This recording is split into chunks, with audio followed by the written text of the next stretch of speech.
2006 চনত 13 ফেব্ৰুৱাৰীত আমাৰ এই মৰাণৰ সাহিত্য সংস্কৃতি অনুষ্ঠান জোনাকী মেল প্ৰতিষ্ঠা হৈছিল আৰু 2006 চনৰ পৰা একাধিক্ৰমে আহি আজি 228 সংখ্যক বৈঠকত ভৰি দিছোঁ আমি।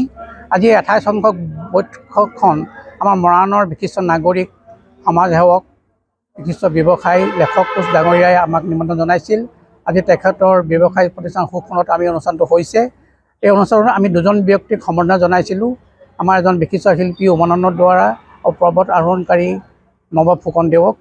তাৰ উপৰিও আমি আজি বিশিষ্ট শিল্পী, সুৰকাৰ, গীতিকাৰ হেমন্ত দত্তৰ সোঁৱৰণত আমি এখন গীতৰ সভা অনুষ্ঠিত কৰিছোঁ।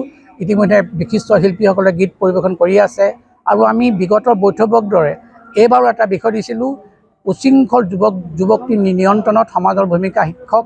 এই বিষয়টোৰ ওপৰত মৰাণ বাণিজ্য মহাবিদ্যালয়ৰ অধ্যক্ষা শ্ৰীযুতা আইভিলতা চুতীয়াই ইয়াত বক্তব্য প্ৰদান কৰিলে আৰু আমি আজি সন্তোষিত। আজি শতাধিক ব্যক্তি গোট খাইছে আৰু এই অনুষ্ঠানটো আপোনালোকেও যি ধৰণে আমাৰ প্ৰচাৰ কৰিছে আমি আপোনালোকক ধন্যবাদ দিছোঁ। ভৱিষ্যতেও এনেকৈ কৰি থাকিব আৰু লেখক কোচ ডাঙৰীয়াকো আমি ধন্যবাদ জনাইছোঁ। আমি আশীৰ্বাদ জনাইছোঁ তেওঁ দীৰ্ঘায়ু হওক, সুস্বাস্থ্যৱান হওক। তাকে কৈ মোৰ মূৰটো সামৰিছোঁ।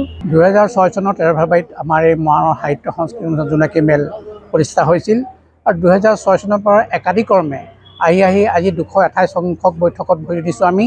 আজি 28 সংখ্যক বৈঠকখন আমাৰ মৰাণৰ বিশিষ্ট নাগৰিক, সমাজ সেৱক, বিশিষ্ট ব্যৱসায়ী, লেখক কোচ ডাঙৰীয়াই আমাক নিমন্ত্ৰণ জনাইছিল। আজি তেখেতৰ ব্যৱসায়িক প্ৰতিষ্ঠান সুখনত আমি অনুষ্ঠানটো হৈছে। এই অনুষ্ঠানত আমি দুজন ব্যক্তিক সম্বৰ্ধনা জনাইছিলোঁ। আমাৰ এজন বিশিষ্ট শিল্পী উমানন্দ দুৱৰা আৰু পৰ্বত আৰোহণকাৰী নৱ ফুকনদেৱক।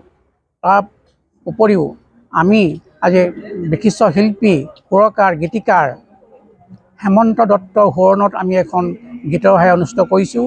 ইতিমধ্যে বিশিষ্ট শিল্পীসকলে গীত পৰিৱেশন কৰি আছে আৰু আমি বিগত বৈঠকৰ দৰে এইবাৰো এটা বিষয় দিছিলোঁ, উশৃংখল যুৱতী নিয়ন্ত্ৰণত সমাজৰ ভূমিকা শিক্ষক।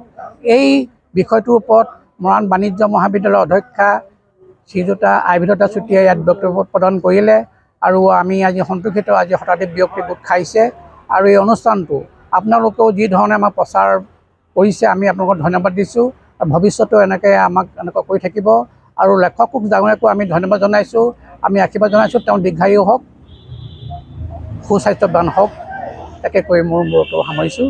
যিকোনো খবৰৰ বাবে যোগাযোগ কৰক 7099017330 লগতে 7099017110 নম্বৰত।